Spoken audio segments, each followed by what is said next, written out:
body.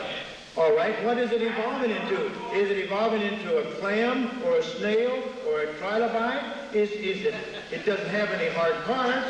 Of course it doesn't. Do you mean to tell me a simple soft-bodied form evolved directly into an animal with hard parts? Dr. Gish, could I just ask you, do you know what a cephalopordate is? Dr. Simpson himself said that was ridiculous because the anatomy of a simple soft-bodied creature is totally different in anatomy than an invertebrate that has hard parts, because the soft anatomy, listen, the soft anatomy of an animal with hard parts is intimately integrated with those hard parts. And if a soft-bodied form evolved into a creature with hard parts, did it do it overnight? Wouldn't it have some transition form? There are none. You don't have any transition forms. Dr. Gish, you are over time. I think it's relevant to these scientific information. One, I've seen pictures of dinosaur eggs, and I imagine that the dinosaurs that come out of them wouldn't be very big. You can carry a dinosaur egg in your hand fairly easily, I imagine. Why would it be so difficult for one of those to fit on the ark?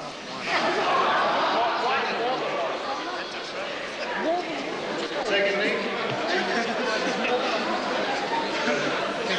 you use the formula E equals mc squared, where E is the amount of energy derived from that expression, m is the mass, c is the speed of light.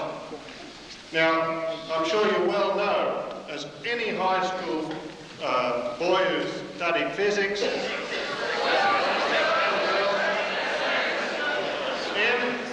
that only applies to nuclear type reactions where the mass is totally converted into energy, where there's no, that is exactly, that mass is converted exactly to energy.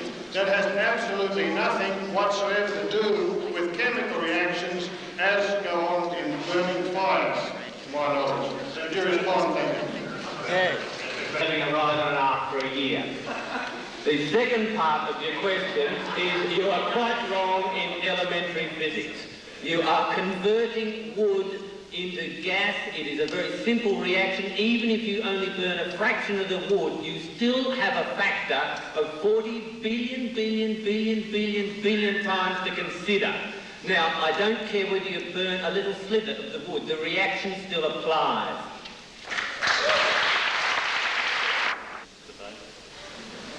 Now, I don't call this a debate. Just be quiet for a minute. This is not a debate. This is something which started out as a presentation of what is classified as a science by a creationist specialist, and it was deliberately attacked for various reasons by the second speaker. He didn't address his remarks at all to the question, in my opinion, and I'd give him none out of 10 for that. However, in his attempted rebuttal, Dr. Plimer did come around to what perhaps is the real issue, and that is how does evolution explain, I suppose really when it says origins, the origin of the universe, for instance. Now, from a philosophical point of view, no one can explain the origin of the universe if you study arts or law, or as I have, and they won't get up there and say, well, you know, before the theory of negligence, God did this. All right, I won't be long. God doesn't come into law very much.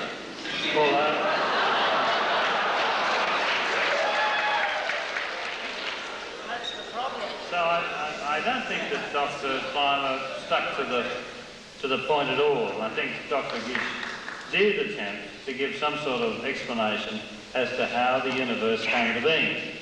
And of course,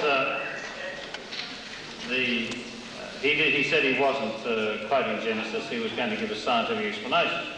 But it would appear, from what I understood him to say, that other than certain examples, which apparently we can all see with our own eyes, the real guts of the creationist argument is based on the first 2 chapters of Genesis, which are there for anyone to read, and I suggest if you haven't read them, you should, because that will give you some understanding of what apparently is at the basis of the creationist argument.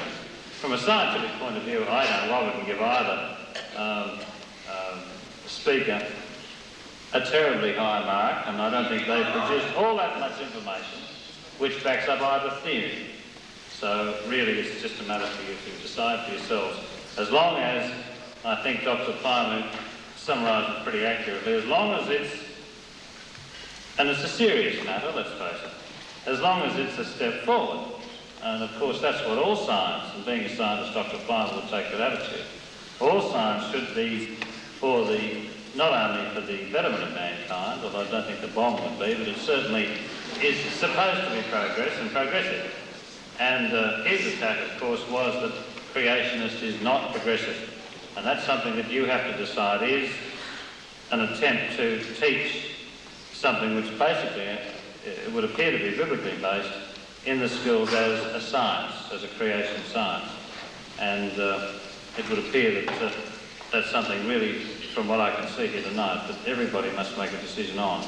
But certainly creation science is not taught in our schools, and but the Bible is. So is that sufficient?